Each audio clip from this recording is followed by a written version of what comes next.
Good morning, children. Our lesson is first empires. We discussed about the Gupta Empire. The Gupta dynasty kings began their rule of a small kingdom in modern Bihar, and they extended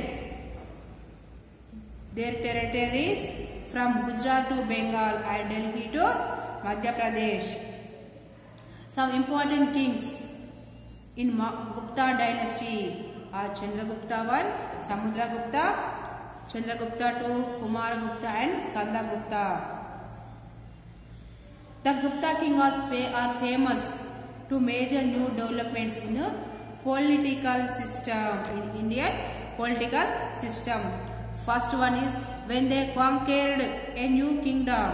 When they conquered a new kingdom, ఎప్పుడైనా కొత్త రాజ్యాన్ని జయించినప్పుడు they allowed the old kings. They allowed the old kings to continue rule on the condition that they accept the superior status of Gupta kings. ఒకప్పటికి వాళ్ళు ఓడిపోయినప్పటికి కూడా వాళ్ళ రాజ్యాన్ని వాళ్ళే rule చేసుకోవచ్చు, కానీ వాళ్ళు ఏం ఒప్పుకోవాలి ఇక్కడ గుప్తాస్ ని as their superiors and they follow their orders. Thus many old dynasties continue to rule in many areas, especially in North India. However, the Gupta kings retained full control over many parts of North India. Second one is some Gupta kings and many of their subordinates, kings friendly to them and gave villages to Brahmins. Second one is some Gupta kings and many of their subordinate kings friendly, they gave villages to the Brahmins with full of administration rights. They gave gifts to Brahmins. They gave gifts as lands. They give gifts, lands for Brahmins with full administrative rights. With full administrative rights. Thus, these villages did not have to pay any taxes to the king. These villages which are given by the Guptas, the villages were tax-free areas. They did not pay any taxes to the king or not obey their orders. King చెప్పినట్టు వినవసరం లేదు, వాళ్ళకి tax కట్టడం అవసరం లేదు. Only that area is ruled by the Brahmins. The Brahmins settled in these villages and performed yajnas and taught Vedas to the young Brahmins. The Gupta kings were also great patrons of Brahmanic religions, Brahmanic religious practices like Ashwamedha sacrifices. They also patronized Hinduism.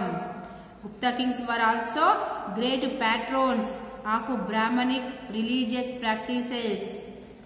ఇప్పుడు ఎక్కువ importance దేనికి ఇచ్చిళ్ళు, మన బ్రాహ్మణ్ చేసేటువంటి అశ్వమేధ యాగం. They also patronized Puranic Hinduism. They also followed our Puranic Hinduism, especially Vaishnavism and Shaivism, by building temples devoted to the various avatars of Vishnu, Shiva and Durga, and making endowments for worshipping them. They building so many temples and worshiped the gods. Such patronage of Gupta kings is said to have strengthened the process of integration of various elements like yajnas, worship of a large number of local gods, and Shiva, Vishnu, Durga, temple worship, gifts to the Brahmins, etc.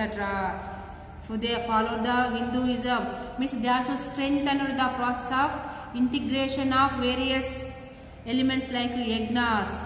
వీళ్ళు చేసే పద్ధతి ద్వారా they also give more strength to the worship of a large number of local gods and yajnas and manifestation of Shiva, Vishnu, Durga. దేవుళ్ళని పూజించడము, యజ్ఞాలు చేయడము, temple worship, గుళ్ళు కట్టించి అందులో దేవుని పెట్టి పూజించడము, బ్రాహ్మణ్స్ కి గిఫ్ట్స్ ఇవ్వడము, ఇలాంటివన్నీ కూడా ఎక్కువైపోయినాయి వీళ్ళ పీరియడ్లో. The Gupta kings also patronized and gave grants to the Buddhist stupas like Sanchi Stupa and Jaina monasteries. These people are not patronized only the Hinduism. Hinduism ke kaakunda inka they also patronized and give grants to the Buddhist stupas like Sanchi Stupa and Jaina monasteries. Hinduism ne follow kaakunda inka they also help the Buddhist and Jainist. So they are the religious tolerance. They are following the religious tolerance. Means they are saying all religions are equal. There is no differences among the religions. Several beautiful temples were also built during the rule of Gupta kings. And some of them can even seen today in Deodar and Udaygiri in Madhya Pradesh, Bitragun and Eran in Uttar Pradesh. They contain some of the most beautiful stone sculptures made in India. Even today also we can see some of the temples built by Guptas. In these temples also we can see some beautiful stone sculptures. Shilpalu alanti kuda manam ippadi kuda chudochu. While most of these temples were dedicated to Lord Shiva and Vishnu, the Gupta period is very famous for some of the best sculptures of Buddha and Jainism. From most beautiful sculptures of Buddha from Saranath, we can see the most beautiful sculptures. Like they made so many temples. The famous Maharauli Iron Pillar Temple. The famous Maharauli Iron Pillar, now in Qutub Minar complex in Delhi, was probably set up by Chandragupta II, who was known as the Vikramaditya. The famous Maharauli Iron Pillar, now it is in the Qutub Minar complex in New Delhi. It was set up by the Chandragupta II. Chandragupta II, also known as Vikramaditya. This pillar was famous. Why it was very famous? For the fact that it was not rusted. It has not rusted despite standing in open air for the last 1700 years. It has not rusted. It was not rusted. It was one iron pillar. Inupa pillar. అయినప్పటికీ ఇది ఎండలో ఉంటుంది, వర్షానికి దడుస్తుంది, అయినప్పుడు కూడా దీనికి త్రుప్పు అనేది పడతాయి, చిలుము అనేది రాలేదు. That is the speciality of this pillar. It has last 1700 years. ఇది కట్టి ఎన్ని రోజులు అవుతుంది? 1700 అవుతుంది. అప్పటికి కూడా ఇట్ ఈస్ నాట్ రస్టెడ్. ఇప్పటి కూడా చిలుము అనేది రాలేదంట. It is the speciality of this Mehrauli pillar. It was set up by the Chandragupta II. Like this, so many important temples they also constructed. Okay, this is our lesson.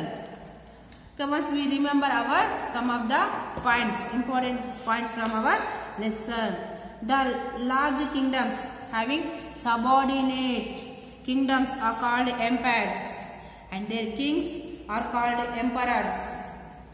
Chandragupta Maurya was the earliest emperor. Chandragupta Maurya was the earliest emperor of Indian subcontinent. The Mauryans ruled different parts of the empire differently. The important provincial capitals of Mauryan empire was the Takshashila, Ujjain and Suvarnagiri. In the Mauryan empire, Suvarnagiri was famous for gold mines. The most Mauryan ruler was Ashoka. Most of the Ashoka inscriptions were in the pocket and were written in the Brahmi script. Kalinga is the ancient name of coastal Odisha. King Ashoka was the only king in the history of the world who gave up conquest after winning the war. గెలిచిన తర్వాత ఇంకా యుద్ధాలు చేయనట్లే decide అయినటువంటి ఒకే ఒక రాజు ఎవరతను? King Ashoka. Ashoka Dhamma did not involve worship of a god or a performance of sacrifice. Dhamma means it is the Prakrit word. For the Sanskrit term it is the Dharma. Ashoka sent messages to spread ideas about Dhamma to other countries such as Syria, Egypt, Greece and Sri Lanka. Areas which were inhabited mainly by group of people closely related to each other through birth or marriage is called a clans. After the end of the Mauryan Empire in Deccan, Shatavahana were built a large kingdom. The most important Shatavahana kings were Gautami Putra Shatakarni, Vashishta Putra Pulomavi and Yajnasri Shatakarni. After the Shatavahanas, Ikshvakas established their kingdom, Vijaypuri as its capital. Now this Vijaypuri was submerged in the Nagarjuna Sagar dam. After the in the Indian subcontinent of the Kushans also established their kingdom. Originally they came from the China. And the most famous Kushan king was Kanishka, who ascended the throne in the 7th century CE. That time too only we are following the Shaka era or Shatabda. After some Gupta period, Gupta dynasty also ruled our subcontinent. In Gupta period, Vikramaditya Chandragupta too is famous, very famous ruler.